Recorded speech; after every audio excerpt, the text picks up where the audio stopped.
Hey guys, welcome back to the channel. It's me, B. Riley, and today we're actually going to go over one of the single most annoying things about most of the guitars that I am picking up new on the rack at shops today, and it's just an absolute killer of enthusiasm for all these models. We're going to talk about it today, and we're also going to talk about how to get it sorted. Here we go. Stay tuned.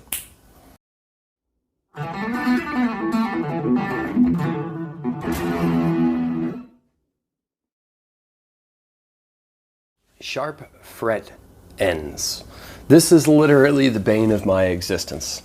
There are so many other grievances that I can have with a guitar that don't just totally destroy my will to play that guitar. I've played guitars with exceptionally high action, necks that were bowed forward, dead frets, totally destroyed electronics.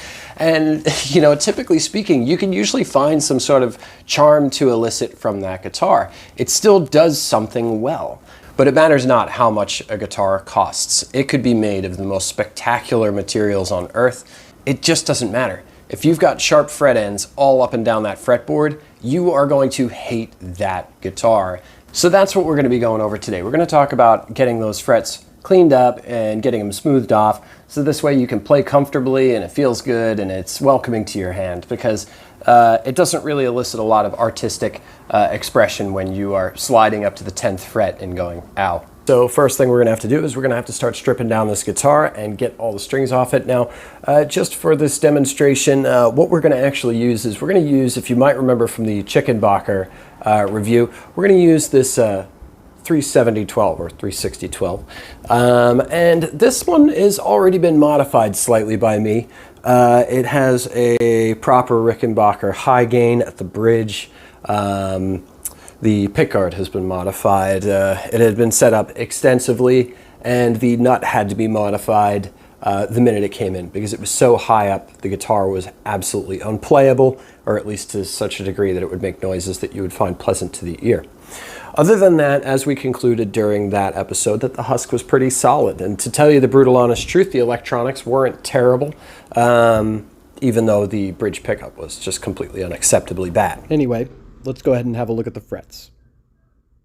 You'll see here that this fret is actually a little too short, and because of that, when they essentially block sanded the side, they did catch the highest amount, but now you're left with these pretty jagged edges around the other side.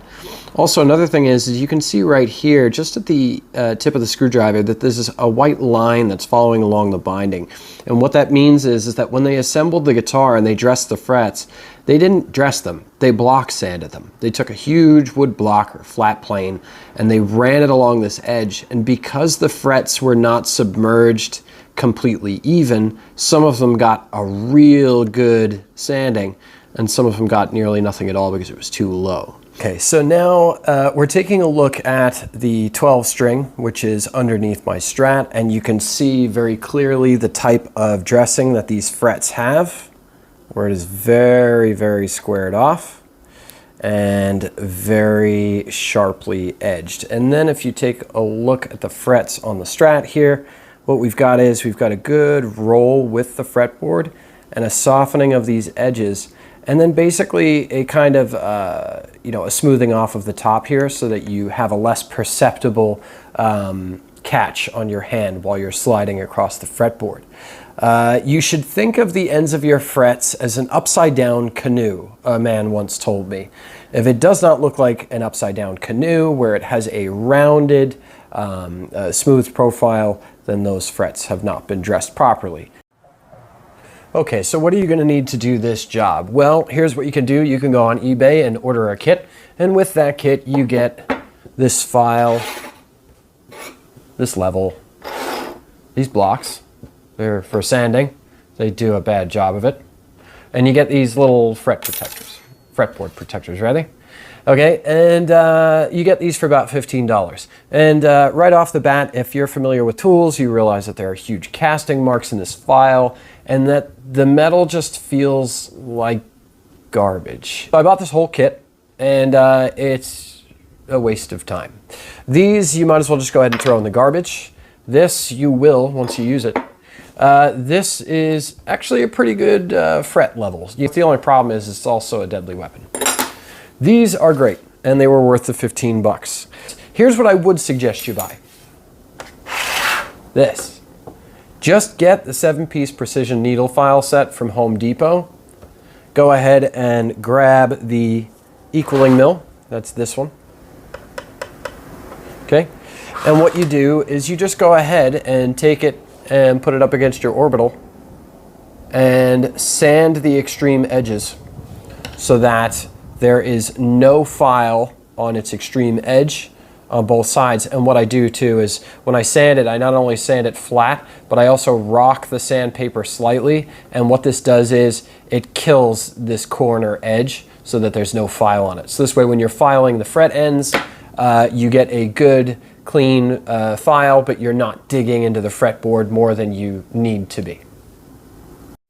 Okay, so time to tape off. Go ahead and grab your roll of 3M painter's tape. That's the blue stuff that I've got, or the Scotch brand is pretty good. Go ahead and tape off your fretboard and use the leading fret to kind of give you your line. So when you get into a spot where the tape is too wide, take a razor blade, run your thumbnail across it so it gives you a good guideline, cut across, and then just pull back the excess, and you've got a good tight fit where if you have any slips or anything like that, you're not going to be damaging finish on the fretboard or on the binding of the sides.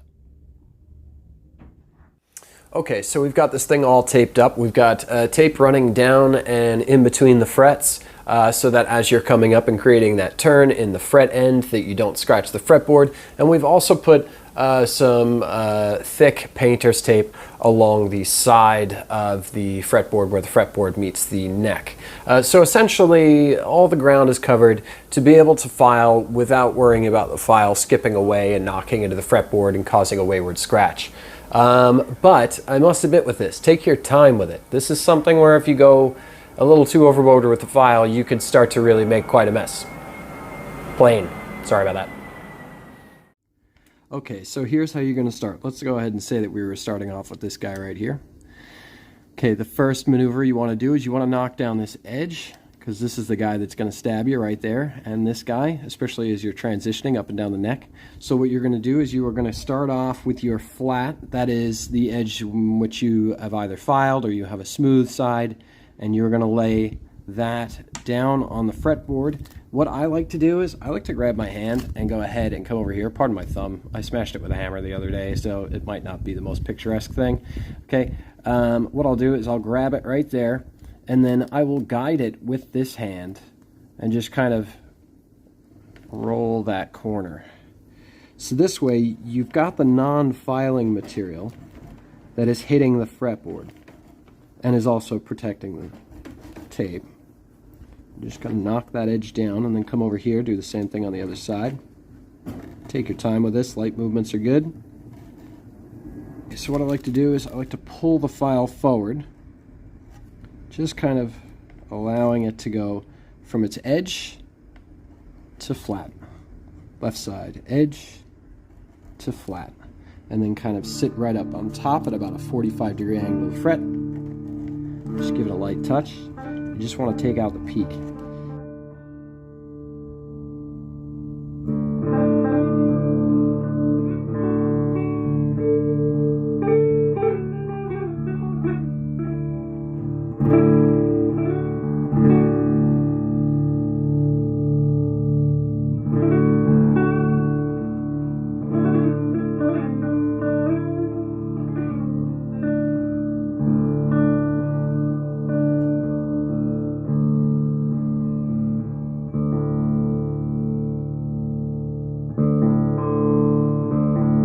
Alright, so once you've got a basic shape in which you're essentially knocking down edges and once again creating the bottom of a canoe, you're still taped off. So what you can do is you can either go ahead and use one of these, the fret overlay, or if you want to, you could just use the tape. I'm going to actually use the tape right now, and here's the reason why. It's a Chickenbacher. It's not a 1972 Rickenbacker. I'm not going to spend that much time fussing over it. So what instead I'm going to do is I'm going to take some 400 grit, and I'm going to go ahead and stuff it under my finger and just lightly work my way around the edge of the fret. I'm going to feel with my finger the fret end right underneath it, coming from the side. This is some 400 grit. It's really not as aggressive as it could be. So this way you're getting a good clean fret end. and you're not seeing any scratches or high points or anything like that.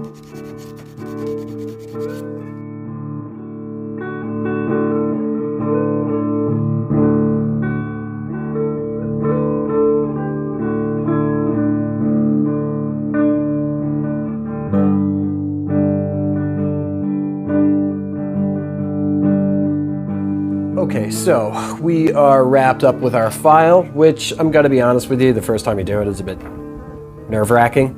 And we have wrapped up with our 400 grit sandpaper. So what I'm going to do is I'm going to go ahead and pull the masking tape off of this thing. And then what I'm going to do is I'm going to set up a high-speed drill with a buffing wheel. Here's the reason why. You don't really have to go, if you've taped off in the way that we've taped off and you're relatively careful, you probably won't have to go overboard with any cleanup. Most of the time you'll pull the tape off and the fret will be the only thing affected, if you get in there with a microscope and you look at that extreme corner of the binding. But a lot of that can get cleaned up actually with a simple buff. So what I'm going to do is I'm going to put a buffing wheel on a high-speed drill. I'm going to walk it up and down this neck. Okay, one thing I will say about this, just as a warning for those of you who are going to use the buffing wheel in the same way that I will. When you have the buffing wheel spinning, you have to have the guitar oriented in such a way that the wheel is essentially turning down away from the center of the neck. And here's the reason why. As the threads get thrown downward, they will push the fret downward. If you come at it from the other way, where the wheel is coming back up and throwing into the fret, any frets that are not completely level or have a gap could potentially catch the thread, and the drill would be moving at such a high rate of speed that you could rip the fret right out of the fretboard. So when you are using the buffing wheel, make sure that you're using the buffing wheel in such a way that the wheel is spinning downward at the fret and away from the center of the fretboard.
So we've got a good slope. I've rounded off these corners.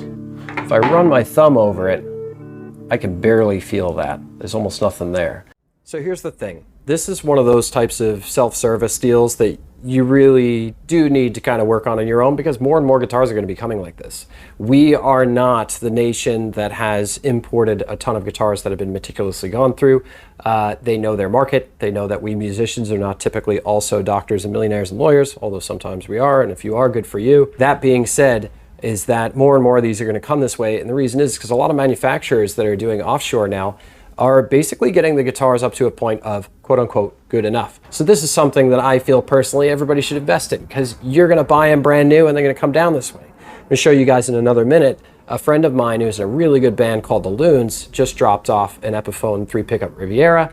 Same exact thing. Now that's a $650, $750 guitar sometimes, depending on where you are in the United States and how recently a buyer may have potentially watched the movie Get Back. Those sorts of things can get pretty pricey. Pricey or not, still came in with really rubbish fret ends. The frets have all been dressed at the end. They got a really good drop down to the fretboard. Looks a heck of a lot cleaner. I also wet sanded the fretboard on these. You got to remember that these are finished fretboards, and admittedly from the factory, they did not wet sand it. They shot it straight, let it kick off, so it had some imperfections in the surface. Nothing that was bothering me too much, but just enough for me to think that a bit of a swipe with 1500 might smooth out the surface, and then on the buff, we should be able to get the sheen back.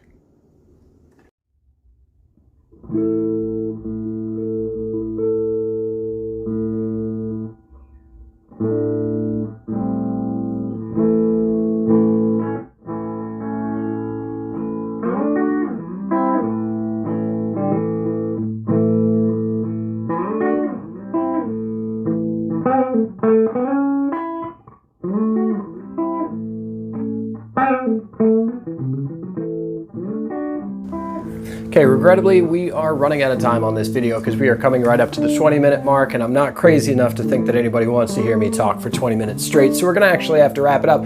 But that's okay, we're actually done with this step of this particular guitar.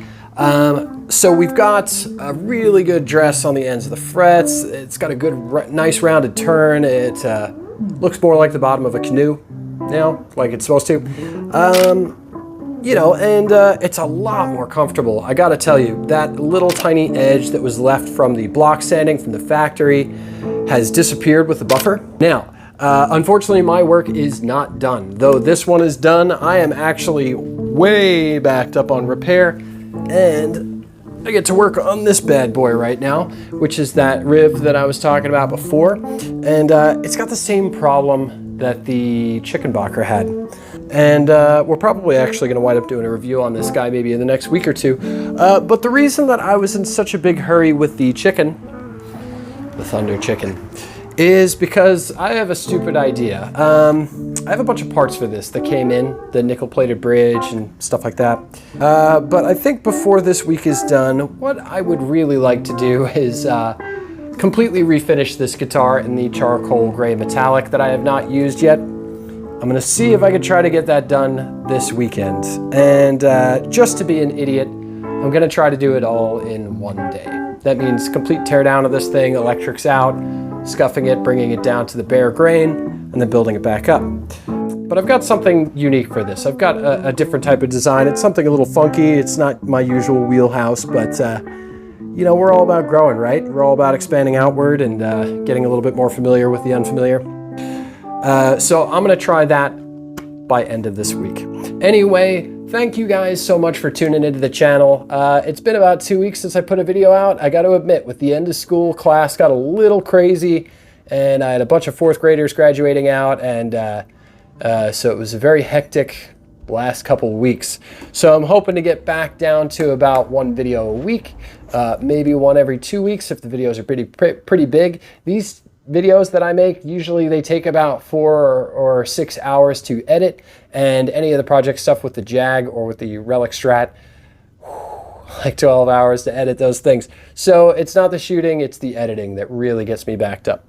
Anyway, thank you guys for tuning in. If you like this sort of content, please make sure that you subscribe and hit like and throw a comment down in the comment section, and tell me what I'm doing right and tell me what I'm doing wrong, you know, respectfully. And we'll go from there.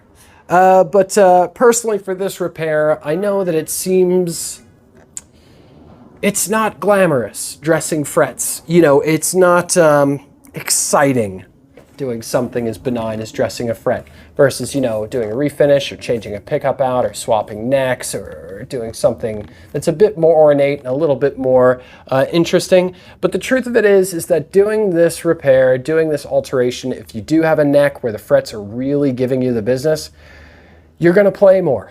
You're gonna like playing more, and you're gonna play longer, and your dexterity is gonna improve, and your technique is gonna improve, and you're gonna wanna practice. Because when it all shakes out, remember, the most important objective is that we get to go play. Nobody gets to do what we do. We truly live the lives, no matter how many people are in your crowd, whether it be 1 or 1,000, no one gets to do what we do. So keep doing it. All right, I'll see you guys next week.